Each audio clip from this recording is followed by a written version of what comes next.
Hello student, myself Mr. Lakhan Mone, Assistant Professor, Department of Education from Vilaymatri College. Today teach the topic Need for Education Technology in the School of CG. कल हमने देखा था छत्तीसगढ़ में शैक्षिक तकनीक की आवश्यकता के प्रमुख कौन कौन से कारण हैं कल की वीडियो में, लेकिन आज की वीडियो में मैं आपको बताऊंगा छत्तीसगढ़ में शैक्षिक तकनीकी वर्तमान स्थिति, present status of education technology in Chhattisgarh.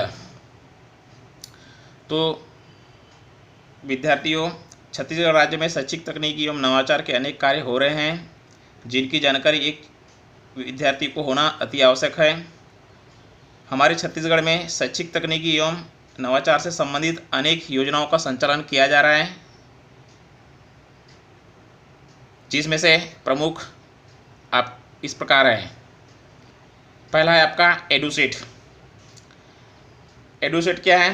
Bharat सरकार द्वारा शिक्षा के लोक व्यापीकरण एवं शिक्षा में गुणवत्ता लाने के लिए सूचना एवं संप्रेषण तकनीकी का उपयोग शिक्षण अधिगम प्रक्रिया में किया जा रहा है, ताकि ग्रामीण एवं सुदूर क्षेत्रों में भी गुणवत्तापूर्ण शिक्षा प्रदान किया जा सके। 20 सितंबर 2004 को भारतीय अंतरिक्ष अनुसंधान संगठन इसरो द्वारा सतीश धवन अंतरिक्ष केंद्र श्रीहरिकोटा से सभी को गुणवत्तापूर्ण शिक्षा प्रदान करने के लिए शैक्षिक उपग्रह एडुसेट का सफलतापूर्वक प्रशिक्षण किया गया। प्रदेश के विद्यार्थियों को गुणवत्तापूर्ण शिक्षा प्रदान करने के लिए प्रदेश में कई प्रकार के प्रयास किए जा रहे हैं। इसी प्रयास के तहत प्रदेश के छत्तीसगढ़ राज्य में एडुसेट नेटवर्क की स्थापना की गई, जिसका प्रसारण राज्य शैक्षिक अनुसंधान एवं प्रशिक्षण परिषद रायपुर SCERT से किया जा रहा है। इसके माध्यम से शिक्षक प्रशिक्षक एवं कक्षा शिक्षण का प्रयास किया जाना अति आवश्यक है। इस नेटवर्क को स्थापित करने में इसरो ने तकनीकी सहयोग प्रदान किया। नेटवर्क हेतु क्यूब बैंड हब की स्थापना SCERT रायपुर में की गई है, जिसके तहत विभिन्न प्रकार के शैक्षिक प्रोग्राम चलाए जा रहे हैं। एडुसेट योजना के उद्देश्य क्या है, इसको देख लेते हैं। एडुसेट के माध्यम से विभिन्न तकनीकों जैसे वर्चुअल कक्षा, मांग आधारित दृश्य आदि का उपयोग करते हुए विभिन्न स्तरों पर प्रचलित पाठ्यक्रम में सुधार का काम शिक्षण विधियों को बेहतर रूप प्रदान करना इसका प्रमुख उद्देश्य है। दूसरा उद्देश्य है निष्क्रिय अधिगम को सक्रिय अधिगम में परिवर्तित करना, इसका प्रमुख उद्देश्य है। शिक्षकों का सेवाकालीन एवं सतत प्रशिक्षण तथा उनके ज्ञान और कौशल के स्तर में निरंतर वृद्धि करना, इसका प्रमुख उद्देश्य है। एडुसेट के माध्यम से शिक्षकों एवं मास्टर प्रशिक्षकों को सूचना तकनीकी समर्थित एवं सूचना संप्रेषण तकनीकी के उपयोग में सक्षम बनाना, इसका प्रमुख उद्देश्य है। और लास्ट उद्देश्य इसका समुदाय से विभिन्न विषयों पर विस्तार पूर्वक चर्चा करना, इसका प्रमुख उद्देश्य है। इस योजना के द्वारा विद्यार्थियों, शिक्षकों एवं समुदाय के लिए भिन्न भिन्न कार्यक्रम संचालित किए जा रहे हैं, जिसमें प्रमुख है छात्रों के लिए कार्यक्रम। आप सभी जानते हैं छात्रों के लिए विषय वस्तु के अतिरिक्त अन्य विषयों पर आधारित कार्यक्रमों का प्रसारण किया जाता है, जैसे स्वस्थ कैसे रहें, अच्छी आदतों का विकास कैसे हो, खेलकूद का महत्व, मूल्यों का महत्व, शिष्टाचार, पर्यावरण सुरक्षा इत्यादि कार्यक्रम चलाए जा रहे हैं विद्यार्थियों के लिए। उसी प्रकार शिक्षकों के लिए कार्यक्रम भी है, प्रोग्राम फॉर टीचर्स।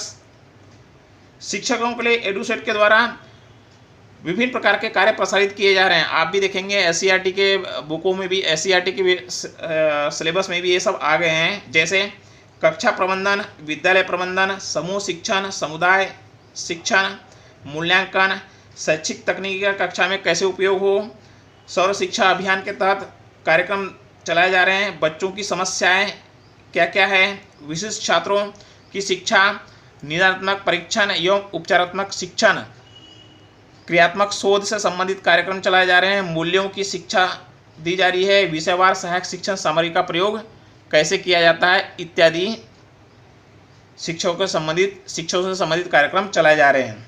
अब इसके बाद में समुदाय के लिए कार्यक्रम भी चलाए जा रहे हैं, प्रोग्राम फॉर कम्युनिटी। एडुसेट के द्वारा समुदाय के लिए भी बहुत सारे कार्यक्रम चलाए जा रहे हैं। उनमें से प्रमुख है शाला या छात्रों की शिक्षा में अभिभावकों की भूमिका क्या हो सकती है, दूसरा है शिक्षा का महत्व की व्याख्या कैसे की जा सकती है, समुदाय के अधिकार एवं कर्तव्यों का ज्ञान कैसे दिया जा सकता है, पालक संघ या समुदाय की सफलता की कहानी, और लास्ट में आपका टीकाकरण कार्यक्रम और अन्य स्वास्थ्य संबंधी कार्यक्रम समुदाय के अंतर्गत कार्यक्रम दिए जाते हैं। इस प्रकार दूसरा पॉइंट है हमारा छत्तीसगढ़ में शैक्षिक तकनीकी वर्तमान स्थिति के अंतर्गत शिक्षण सहायक सामग्री हेतु अनुदान, ग्रांट फॉर टीचिंग एड्स। राज्य के प्रत्येक शिक्षक को प्रतिवर्ष 500 रुपये का शिक्षक अनुदान दिए जाने का प्रावधान किया गया है। इसके अंतर्गत इस राशि से शिक्षकों को उनके द्वारा कक्षा अध्यापन के दौरान उपयोग में आने वाले विभिन्न शैक्षिक सहायक सामग्री का निर्माण किया जाना अनिवार्य है, जिसे शिक्षक कक्षा में शिक्षण के दौरान प्रयोग कर सकते हैं और अपने विषय वस्तु को प्रभावशाली बना सकते हैं। अगला पॉइंट है टीएलई अनुदान, ग्रांट फॉर टीएलई। टीएलई का पूरा नाम है टीचिंग लर्निंग इक्विपमेंट इसे कहा जाता है। प्रत्येक प्राथमिक शाला को 10,000 रुपये एवं उच्च प्राथमिक शाला को 50,000 रुपये केवल एक बार शिक्षण अधिगम उपकरण अनुदान के रूप में देने का प्रावधान है। इस राशि से समय समय पर शाला में मूलभूत सुविधाएं जैसे फर्नीचर है, उपकरण है, शैक्षिक सामग्री इत्यादि या शाला समिति के द्वारा इससे क्रय कर इससे सुधारने का प्रावधान किया गया है। अगला पॉइंट है मरम्मत अनुदान, ग्रांट फॉर रिपेयर। प्रत्येक शाला को उनकी आवश्यकता अनुसार शासन द्वारा लगभग 3,000 से 7,000 रुपये औसतन 5,000 रुपये की दर से मरम्मत अनुदान का भी प्रावधान किया गया है। इस राशि में शालाओं में छोटे मरम्मत कार्य इत्यादि कराए जाते हैं। इस प्रकार शाला की समय समय पर मरम्मत होते रहती है। अगला पॉइंट है अकादमिक समर्थन, एकेडमिक सपोर्ट। विद्यालय में अकादमिक सहायता एवं मार्गदर्शन हेतु एक संकुल समन्वय उपलब्ध कराया गया है, जो विद्यालय में नियमित रूप से जाकर संकुल शिक्षण हेतु सहायता एवं शिक्षक का शैक्षिक समस्याओं का समाधान करने का प्रयास करता है। संकुल के अलावा विकासखंड, स्रोत केंद्र, डाइट, SCERT इत्यादि के माध्यम से भी अकादमिक सहायता प्रदान की जाती है। तो आप देखेंगे संकुल के माध्यम से भी और डाइट इनके माध्यम से भी समय समय पर अकादमिक समर्थन विभिन्न विद्यालयों को दी जा रही है। रेडियो शिक्षण, इसके बाद में अगला पॉइंट है रेडियो टीचिंग। प्राथमिक शालाओं में विद्यार्थियों शिक्षकों के अंग्रेजी भाषा के कौशल के विकास हेतु इंग्लिश इज फन नामक आधे घंटे के लगभग 130 पाठ एवं विज्ञान तथा गणित के झिलमिल नामक कार्यक्रम नियमित रूप से प्रसारित किए जा रहे हैं। इन कार्यक्रमों को नियमित रूप से सुनने से न केवल छात्र वरन शिक्षक भी लाभ उठा सकते हैं। इस हेतु सभी प्राथमिक शालाओं में रेडियो क्रय हेतु राशि, शिक्षक प्रशिक्षण तथा सभी पाठों की जानकारी के साथ मार्गदर्शिकाएं उपलब्ध कराई गई है। ये आपका रेडियो शिक्षण से संबंधित है जो आज वर्तमान विद्यालयों में चल रहे हैं। इसके बाद है इंदिरा सूचना प्रौद्योगिकी योजना, इंदिरा इंफॉर्मेशन टेक्नोलॉजी स्कीम। इसके अंतर्गत राज्य में इंदिरा सूचना प्रौद्योगिकी योजना का आरंभ 26 जनवरी सन 2001 को हुआ था। इसके अंतर्गत बालिका विद्यालयों और सह शिक्षा वाले विद्यालयों में छात्राओं को निःशुल्क कंप्यूटर शिक्षा की व्यवस्था का प्रावधान किया गया है। वर्तमान में यह योजना राज्य के सभी जिलों में चल रही है। अगला पॉइंट है मल्टीमीडिया कार्यक्रम, मल्टीमीडिया प्रोग्राम। इसके अंतर्गत इस कार्यक्रम के अंतर्गत SCERT के द्वारा कक्षा 10वीं एवं 12वीं के विषय आधारित मल्टीमीडिया वीडियो CD बनाने का कार्य प्रारंभ किया गया है और काफ़ी पैमाने स्तर पर चल रहा है, जिसे सभी विद्यालयों को उपलब्ध कराया गया है। इसके अंतर्गत आप देखेंगे CBSE पाठ्यक्रम में भी सभी प्रकार का ये मल्टीमीडिया प्रोग्राम चल रहे हैं। इसके बाद कंप्यूटर सहायक अधिगम, कंप्यूटर असिस्टेंट लर्निंग। यह कार्यक्रम आप सभी जानते हैं कंप्यूटर सहायक अधिगम, इसका एक सेपरेट बहुत बड़ा चैप्टर भी है जिसमें विस्तार से बताया गया है, लेकिन मैं यहाँ पे आपको संक्षिप्त में बता दूँ। यह कार्यक्रम शाला सुधार कार्यक्रम के अंतर्गत चलाया जा रहा है। एडेप्स का पूरा नाम प्रदेश में इंटेल एवं अजीम प्रेमजी फाउंडेशन के सहयोग से कंप्यूटर सहायक अधिगम कंप्यूटर असिस्टेंट लर्निंग का विकास किया जा रहा है। इसे राज्य के विभिन्न विद्यालयों में प्रयोग किया जा रहा है। आप देखेंगे कंप्यूटर सहायक अधिगम की सहायता से अभी एक वर्तमान में अजीज प्रेमजी द्वारा फाउंडेशन चलाया जा रहा है और इसी का प्रयोग हर राज्य के विद्यालयों में किया जा रहा है। अगला पॉइंट है एडेप्स कार्यक्रम, एडेप्स प्रोग्राम। यह कार्यक्रम शाला सुधार कार्यक्रम के अंतर्गत चलाया जा रहा है। एडेप्स का पूरा नाम advancement in educational performance through teacher support है।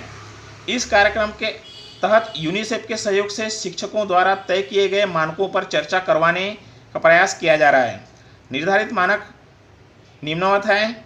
शाला का बाहरी वातावरण, भवन का शैक्षिक उपयोग कैसे हो, बच्चों के लिए श्यामपाठ, सामूहिक कार्य एवं एक दूसरे से सीखना, सहायक सामग्री का नियमित उपयोग, रेडियो द्वारा सीखना, बच्चों में मूलभूत दक्षताओं का विकास, वॉलपेपर का नियमित प्रकाशन, मीना मंच एवं बाल कैबिनेट का गठन, सतत एवं समग्र मूल्यांकन, शिक्षकों एवं बच्चों की नियमित उपस्थिति, पाठ के अनुसार बैठक व्यवस्था, कमजोर बच्चों के लिए उपचारात्मक शिक्षण, पाठ्य सहगामी क्रियाकलाप, स्वास्थ्य से व्यावसायिक उन्नति इत्यादि एडेप्स कार्यक्रम के अंतर्गत चलाए जा रहे हैं सभी प्रकार के विद्यालयों में। इसके बाद में शिक्षक प्रशिक्षण, टीचर ट्रेनिंग।